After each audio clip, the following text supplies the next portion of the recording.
Number 6, Peter Papadopoulos. Number 9, Adam Rice. Number 10, Jose Portillo. Number 12, Martin Del Conte. Number 13, Martin Cunningham. Number 14, Eric Carabitas. Number 23, Ray Wilcox. The substitutes today for Brunswick City, number 5, Nicola Zanza. Number 8, Ali Turbot. Number 16, Mohamed Ugundu. Number 99, Harry Rayworth. Number 18, Matt Ogello. The starting lineup for Hume City: number 1, Chris Oldfield. Number 3. For all of the Victorian clubs, and that whistle gets us started.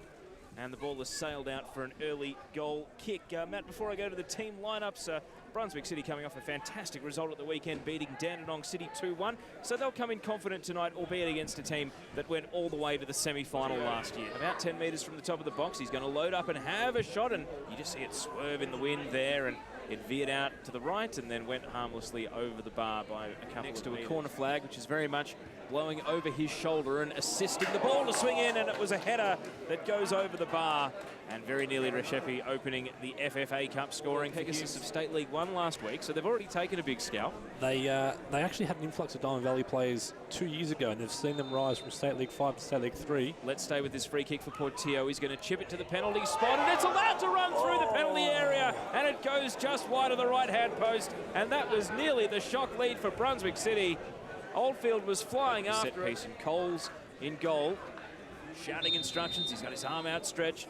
One last word before Markellis comes in and hits it right-footed and sends it wide to the left. And Coles still pointing and gesticulating at his defensive wall, but all's well that ends well for Brunswick. Currently at the feet of Hegarty, flicks it to Markellis. Neat move building here for Hume. Vizovic gets it to Danning, 5 minutes from the top of the box. And now with a left-footed shot, tried to catch the goalkeeper flat-footed. Coles has come up with a left-handed parry to send it around the post and out for a corner. 3 in the wall. He's a long way out, so we think it's going to be a cross to a head. No, he's shooting direct, and it's going over the bar, dipping late, far too late, and out for a goal kick. Probably a little bit too far out to try and have a crash. The Doherty Cup. Again, you'd call it a pretty big upset if we were to see Brunswick City get up tonight. But we're a long way from that prospect. Right now it's still scoreless, and we're very nearly at half-time. I think Brunswick City are eager to milk seconds off the clock here and just get to the rooms. Goal kick taken by Coles eventually. And indeed, that will be half-time. So we're still scoreless here at ABD Stadium. And Matt McNamara, before we take our half-time break, I'll get your thoughts, please, on Hume City nil. Brunswick Kim Harris might have come off for Daniel Clark. So that's the first change I could see. And Teo, if your eyes are to be better than mine, is that Hernan Espindola on the ball as well? Best kick-off? We'll find out in a moment. I think it is. Because Hume City get the action underway, and just to repeat that it is 0-0 right now. The ball is on the left for Brunswick City. In Jacomte with a dangerous back pass. Daniel Clark has been played into the area and shooting just wide to the left. And Clark sweeping a shot across the face of goal. Out for a goal kick, and Njacomte with a lucky let-off there. Portillo is over the set piece. He'll take it right-footed, trying direct, and that one is high and harmless away from goal. Right-footed shot in from Caravitas. Now a defensive header. Oldfield's got to judge it carefully as it lands on the roof of the net and goes out for a corner. 2 others I wanted to ask you about. Altona Magic away to Ballarat was the first, and the second, of course, Melbourne City taking on Dandenong City. Ball from the left into the penalty area. Danning unmarked and puts it back across the face of goal. Took a deflection. No, it didn't.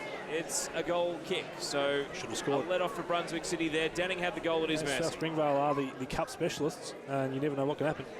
Diagonal ball. Hegarty puts it wide, and there was a defensive mix-up. Coles coming out of his line. Romas backtracking. Hegarty split in the middle, but could not keep it inside the right hand. No one in particular, but just we'll go through the benches and who's remaining in a moment. Foul in the attacking half, and Wright, who has been at the heart of a lot of acrimony.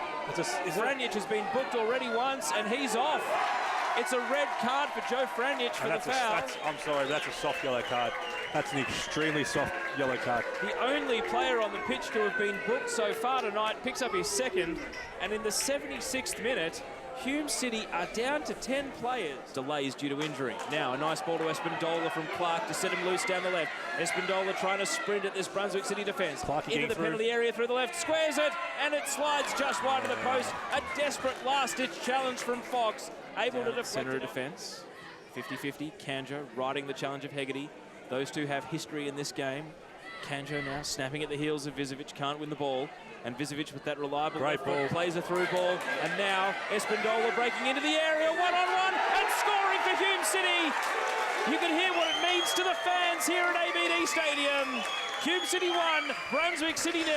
Hernan Espindola doing the job in the 83rd minute.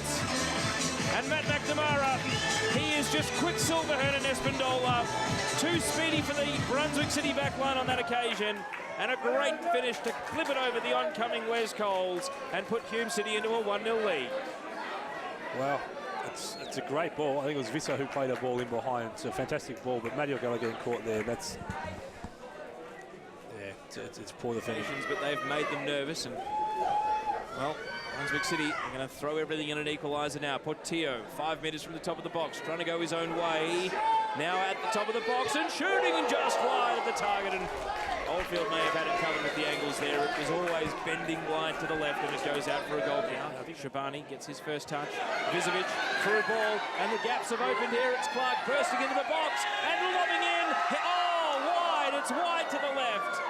I thought for all money it was bouncing into the back of the net, but Clark has somehow conspired to miss. Shocking touch with that. At the byline and breaking into the area. Chance for Hume City. It's been cleared away, and that's full time. Hume City have done it 1-0. Hernan Espindola's goal in the 83rd minute, sending last year's semi-finalists through to the 5th round of the Westfield FFA Cup. We're quite pleased, although we lost the game, but the boys showed a really good fight. Were you starting to believe that you'd get it to extra time, or was the aim to actually try and go forward and win it within the 90? A little bit of both. We're thinking, do we take it to extra time, or try to make a couple of changes late and see if we can pinch it? I think we tried to make a couple of changes and probably cost us the other side. Unfortunately for us, I think the red card was probably a positive for Hume because all their players lifted. So yeah, if we went to extra time, you never know, but it wasn't to be. Portillo had the great chance that went just wide of the post in the first half, and then second half you were a bit struggling to get through into the attacking third. Is there anything you were trying on the bench or anyone you were looking to lift to try and just create more chances and put Hume under a bit more pressure? Yeah, look, I think generally their fitness levels are a little bit higher than ours, and we just found it really difficult to that transition from defence to attack and get players back in behind their defence. We tried to get Jose sort of coming inside and getting a few shots, which he almost got one towards the end there. So that was one of our plans in the second half, for him to stay wide and then start darting inside and using his right foot.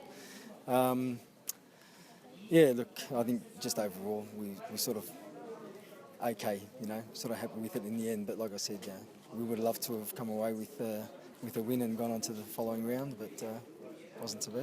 And just lastly, how does this set up your NPL season? Because you've come off a great win, probably arguably the club's best win in its 3 years of NPL at the weekend. So where do you think you go from here off the back of a performance like this against Dandy City? Oh, yeah. Well, look, I think this result tonight's going to be... the boys are going to be really buoyant after the result. The result. I just think the way we played. I said to the boys after the game in the change rooms that that's a really good standard, really good level that we set today. And if we can follow that through the rest of the season, I think we're going to have a very good season.